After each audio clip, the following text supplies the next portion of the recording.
Bem-vindos a mais um BTG Asset Talks, o podcast da BTG Asset Management. Eu sou a Isabela Cruz e faço parte do time de distribuição.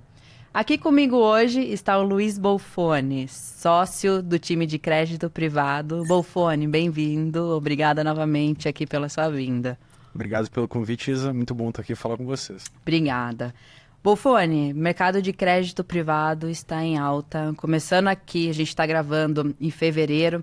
Dia 1º de fevereiro, a gente teve uma nova resolução ali pelo Conselho Monetário Nacional, o CMN, que limita a emissão de CRIs e CRAs por empresas que não são relacionadas ao setor imobiliário e também ao agronegócio. Ou seja, limita essas empresas a emitirem CRIs e CRAs que não sejam diretamente relacionadas. Como que isso interfere no mercado de crédito privado? Perfeito, Isa. Então, essa regulação, ela limita especificamente companhias abertas, né? Ou que tenham partes relacionadas que sejam companhias abertas, são companhias que já reportem seus resultados para CVM, seja, né, listadas ou não. E foi um objetivo para limitar um pouco, né, esse aumento da emissão, né, de CRIs e CRAs. Um pouco mais, foi uma ideia de manter um preciosismo do instrumento para financiar somente a atividade fim, né, como tu bem comentou. Acho que um ponto importante é que, né, na data de hoje, do que a gente está falando, as companhias 100% fechadas ainda conseguem emitir, né? Então, não fechou completamente a porta, mas para as maiores empresas, para os grandes grupos, realmente fica muito mais limitado. E a gente vê que isso teve um reflexo, né, de diminuição do potencial de operações incentivadas que vão estar à disposição dos investidores. Então, qualquer coisa ali entre 25% e 33% das emissões de CRIs e CRAs do ano passado... Que foi bem pujante. Né? Exato, que foi um recorde. Eram dessas operações que hoje não se enquadrariam mais. Então, a gente vê isso, aproximadamente 1/3, né, de CRIs e CRAs que foram emitidos ano passado não seriam emitidos esse ano. Então, cria-se uma escassez. Oferta e demanda. Exato. Além disso, também acabou com LCI e LCA menor que um ano. Né? Então, todo o investidor que gostava... vou deixar meu dinheiro aqui estacionado 30, 90, 180 dias, depois eu vejo o que eu vou fazer. Não pode mais, agora no mínimo um ano. Então, tudo isso... Como tu falou, oferta e demanda restringiu bastante a oferta para produtos incentivados num mercado que a demanda está igual ou maior, né? Que a gente teve outras mudanças aí, né, referente à tributação de fundos exclusivos, etc., que na nossa visão em maior ou menor grau, né, acabam que mantêm ou aumentam essa demanda por ativos incentivados. Você que está ali no dia a dia, vê a evolução desse mercado de incentivados. Mudou bastante no Brasil nesses últimos anos? Mudou. Acho que mudou bastante. A gente vê teve uma procura maior pelos investidores, né, por parte dos investidores. E a gente vê hoje que os principais financiadores de projetos de infraestrutura hoje são, direta ou indiretamente, os investidores pessoa física, né, seja comprando diretamente ou comprando via fundos, então via, né, o investimento em fundos. Então isso mudou bem, se a gente olha de 18 para cá, assim, o aumento de emissão de debêntures foi mais que quintuplicou. Então isso realmente trouxe uma mudança grande nesse panorama do mercado. Então a oferta vai ser menor daqui para frente, né? E como que isso já impactou e como que você vê que vai impactar em termos de taxas e spreads também? Explica para o pessoal também o que é o spread da operação. Então, a gente, começando aí por essa parte, né? Então a gente vê o spread, spread de crédito, né? Basicamente o prêmio de risco sobre uma emissão de crédito privado versus uma emissão soberana. Dá um exemplo. Hoje, né, qualquer investidor pode abrir uma conta no Tesouro Direto via sua corretora e comprar um título da NTNB, né? Ou que no Tesouro Direto fica IPCA+, e comprar lá, provavelmente a taxa vai estar por volta de IPCA mais 5,5. Então essa é a taxa base, né? Então, quando a gente fala do spread, é basicamente a diferença entre essa taxa base, que é a do título soberano, e o prêmio de crédito, que um outro papel com risco corporativo, ou seja, não é mais o risco do governo brasileiro, é o risco de crédito de uma empresa que opera normalmente no Brasil. A diferença dos dois é o spread. Então, vamos dar um exemplo. Se a gente tiver uma debênture hoje que paga IPCA mais 6,5%, a gente, como falou, NTNB 5,5%, o spread é aí, numa conta simples, 100 bips, que a gente chama basis points, que é 1% ao ano. E como os investidores viram que essa oferta já vai ser menor desses papéis, então o que aconteceu com esses spreads nesses últimos dias, nesse último mês? Sim. Diminuiu, né? Então, realmente não tem muito como fugir. A gente viu uma antecipação, né, de alguns players de mercado. Eu não acho que foi tudo pessoa física comprando, é muito mais, né, sejam fundos, sejam escritórios, sejam bancos. Então, os intermediários começaram a fazer posição, isso daí já antecipando essa redução, né? Então, isso normalmente acontece nesses grandes movimentos. Os investidores institucionais, né, fundos de investimento, tesourarias, eles acabam andando antes porque estão mais no dia a dia do mercado, né? Eu acho que isso é natural. O investidor, pessoa física, ele, apesar de ser o principal financiador, quando ele financia diretamente, ele pega normalmente a segunda pernada, né? Então isso até possivelmente fosse uma pergunta a fazer. Pô, já andou tudo que podia andar, né? Como é que está a atratividade hoje? A gente acredita que hoje é um bom investimento, né? Obviamente, questões de mercado, esse spread que a gente falou, ele, né, ele flutua, ele pode ser um pouco maior, um pouco menor, mas hoje a taxa como um todo, ela está interessante. Então tem espaço. Tem espaço. Eu acho que hoje a gente tem um espaço um pouco no spread de crédito, né, que eu acho que ele andou bem aí nos últimos dias, nas últimas semanas, mas acho que ainda tem espaço, né? Ficou um mercado mais heterogêneo, né? Então os ativos mais óbvios fecharam mais, os ativos menos óbvios fecharam menos, o que isso é uma boa oportunidade normalmente para o meu caso, né, para gestores. Isso que eu ia perguntar, como que o gestor de fundo, como os fundos se beneficiam desse novo regulamento, dessa nova transformação? A gente sabe que transformação vem uma adaptação, mas também surgem oportunidades. Onde que você está enxergando a oportunidade nesse momento com essas mudanças? Legal. Então, eu acho que nós, na mesa de crédito da BTG Asset, a gente já vem acompanhando esse movimento há um tempo, tá? Então, a gente já tinha montado uma boa posição. Tantos que os fundos andaram muito bem. Exato. Uma parte relevante foi por causa disso. A gente estava com esse call, né, de que esses prêmios eles iam fechar em algum momento. Pô, a gente esperava que ia fechar tão rápido? Não esperava, mas a gente montou a posição e esperou, né, acontecer. E agora, como eu falei, a gente vê um mercado mais heterogêneo. Então, os ativos de baixíssimo risco de crédito, que é normalmente a compra mais óbvia para o investidor pessoa física, uma parte relevante do prêmio de crédito foi consumido. Aí tu pergunta, pô, ainda é um bom investimento para pessoa física? Eu acho que é. Porque é aquela coisa, vou comprar uma NTNB IPCA mais 5,5% e pagar o imposto de renda regressivo lá de 22,5% a 15%, ou vou comprar um ativo de uma empresa muito boa no Brasil, que risco de crédito baixíssimo, e vou ganhar o IPCA mais 6% por aí, né, entre 5,5% e 6%, só que sem o imposto de renda, né? Quando faz esse que a gente chama de gross up, né, que é essa majoração do imposto, a gente vê, lembrando, né, que esse imposto ele incide também sobre o IPCA. Né? Então, só pela isenção do imposto já se ganha de 100 a 150 bips, né, um spread tributário, por assim dizer, né, já se ganha em cima da NTNB. Então, é um bom investimento. Só que nós, gestores, a gente busca, né, o que não é óbvio, né? Porque essa oportunidade já está na mão do investidor. Né? O que hoje a gente vê como principal geração de valor?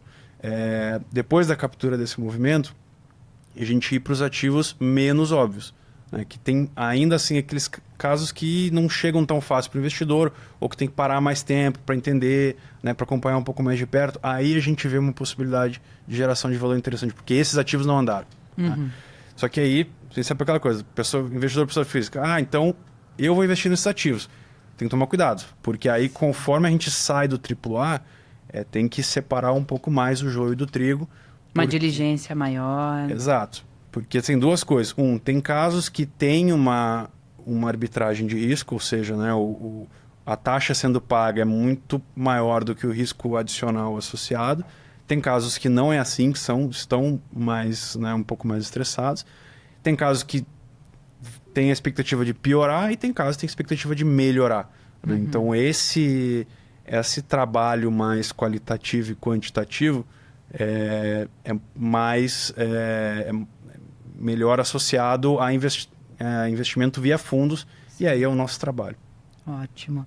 Porque os ativos ali AAAs, né, os AAAs, eles, como você disse, são os óbvios, né? Dificilmente ele vai ter uma dor de cabeça e vai ter um prêmio menor.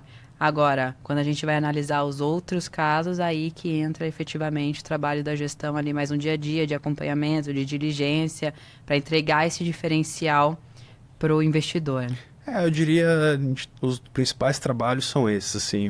É a gente realmente fazer a seleção de crédito e buscar essas arbitragens, essas assimetrias, essas boas oportunidades. E a gente também busca antecipar o movimento, né, que foi o que a gente fez agora.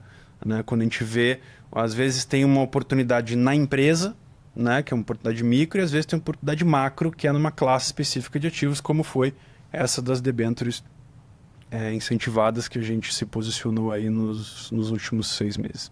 Ótimo.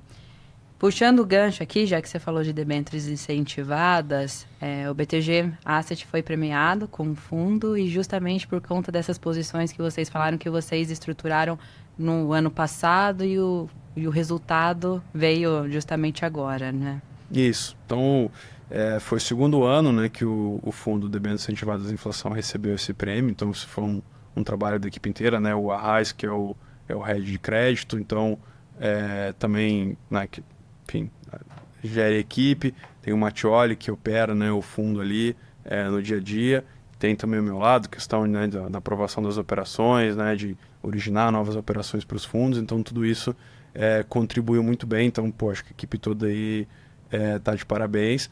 E essa é uma expertise, como eu falei, que ela não vai só no debênture incentivado à inflação, né? Então a gente usa isso em maior ou menor grau, né, em todos os nossos mandatos, justamente para buscar essa geração de alfa e capturar essas oportunidades ao máximo, né, em todos os mandatos, né, de acordo com cada um.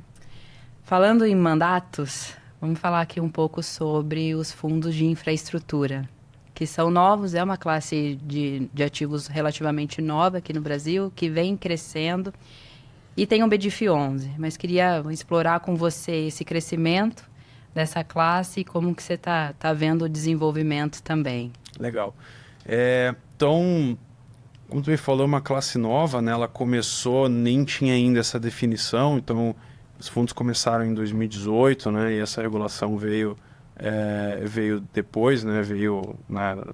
Começou em 19 e começou a ser mais bem adotado depois. Antigamente tinha o FDIC Infra, né? Que foi a primeira iteração, e agora praticamente não existe mais FDIC Infra, né? Os fundos todos migraram para os FII Infras, que o pessoal chama. Então, muita gente fala assim, lembra muito, né, o mercado de fundos imobiliários na sua infância, né? Então, a gente tem visto um crescimento bom, né? Acho que poderia ser maior, eu acho que tem ainda acaba tendo essa concorrência de comprar os ativos diretamente, né? Por isso que a gente fala, tem espaço para os dois, né? Acho que assim como hoje clientes compram CRIs diretamente, CRIs e CRAs diretamente, e também compram FIIs e FIAGROS, acho que essa é uma dinâmica nova do mercado brasileiro que deve continuar. Dito isso, o déficit de infraestrutura no Brasil, ele é enorme, né? Então, isso são... Tem oportunidade aí. Literalmente são, né, centenas. E infraestrutura, para trazer aqui para o pessoal também, quando você está falando de Brasil, você está falando de saneamento, energia, o que você está olhando mais como setor de oportunidade aqui no Brasil? Isso, perfeito. Como eu falei, são centenas de bilhões de reais que precisam para financiar a infraestrutura brasileira, para a gente chegar num nível né, equiparável com países de nos primeiros lugares do terceiro mundo ou no país de primeiro mundo. Acho que no Brasil, né, como a gente infelizmente sabe, tem carência em todos os setores. Né? A gente vê, respondendo a tua pergunta, setor de energia é o mais bem estruturado, então acho que sempre tem oportunidade, né? Depende, tem N subsetores, né, em energia. Tem distribuidora, tem transmissora, tem geradora, e tem geradora no mercado regulado, geradora no mercado livre, tem geração distribuída. Então as oportunidades elas vão mudando de acordo com o mercado, né? Hoje eu acho que a gente vê oportunidade AAA muito mais nos setores de geração tradicional e de transmissão, mas que hoje estão com um pipeline um pouco menor de emissões. E a gente vê setores como geração distribuída, né, que tem muito mais desafio, mas também um retorno muito mais interessante. Aquilo que eu falei, um pouco mais do trabalho do gestor ali de procurar, a gente tem achado oportunidades. Fora esse setor de saneamento, ele vem passando por uma transformação, né? Então a gente tem metas aí ambiciosas de trazer o saneamento do Brasil para um patamar aí, internacional de qualidade. E aí isso, como eu falei, só isso aí, as estimativas na casa de 300, 350 bilhões de reais. Então, isso requer um esforço conjunto, né? Dos investidores institucionais que, né, compram, investem nas companhias, dos bancos de fomento que dão linhas subsidiadas e do mercado de capitais e do mercado bancário também. Então, acho que esses dois são os principais. Transporte é um setor que sempre tem também demanda, aí é um setor um pouco mais volátil, né? Então a gente vê muito rodovias, né, que historicamente tem se financiado, algumas teve pontualmente um que outro problema, no geral é um setor robusto, passa ali por um pouco, né, de solavanco, mas também é tradicional. O setor de portos e aeroportos vem ganhando maior participação no mercado de capitais, né? E acho que isso, de novo, né, tem safras, né? Então teve algumas operações no passado, algumas concessões que não deram muito certo, mas a gente vê que o poder concedente vem aprendendo com isso e a gente acredita que são setores que devem trazer aí mais participação no mercado de capitais. Ótimo, muita oportunidade em crédito privado, seja infraestrutura, seja com essa nova resolução também.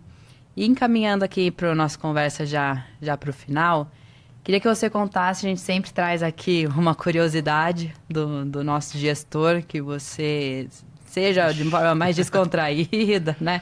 Ou que você passa aqui pelo trabalho ou na vida pessoal, para o pessoal conhecer um pouco mais do Luiz Bolfoni. Legal. Então, acho que um ponto que, enfim, acho que não é tão óbvio, apesar de ser, enfim, meu trabalho é com gestão de crédito. O pessoal tem falado muito que eu sou um advogado frustrado, né? Que eu gosto talvez de argumentar mais com as pessoas do que elas gostariam que eu argumentasse, né? Mas... Eu, como time de distribuição, sinto isso. Time de distribuição, recomendo. Nos bastidores, o Bolfoni é conhecido como advogado. Então, é isso, né? Não consegui. Até na faculdade, em um momento, eu pensei em ter feito também junto além de engenheiro que sou, né? Uma de advocacia, acabou não fiz. Estou exercendo a prática informalmente aqui Mas isso é bom, traz diligência para os fundos, Bolfoni. Mas ótimo, é um assunto, a gente trouxe um assunto aqui, assuntos que estão muito em alta, o pessoal está perguntando muito para a gente, onde que realmente estão as oportunidades com essas transformações, com essas mudanças. A ideia é trazer você mais vezes para cá, para a gente passando essas atualizações e qualquer dúvida, pessoal, assistam aqui nos nossos outros conteúdos, o Arraiz, que o Bolfoni comentou, já participou aqui do nosso podcast também. A gente sempre vai atualizando e trazendo as novidades com o assunto do momento e assunto do mercado também. Obrigada, viu, Bolfoni? Obrigado pelo convite, espero voltar, hein? Pessoal, esse foi mais um BTG Asset Talks. Acompanhe os nossos programas no YouTube e no Spotify. Até a próxima!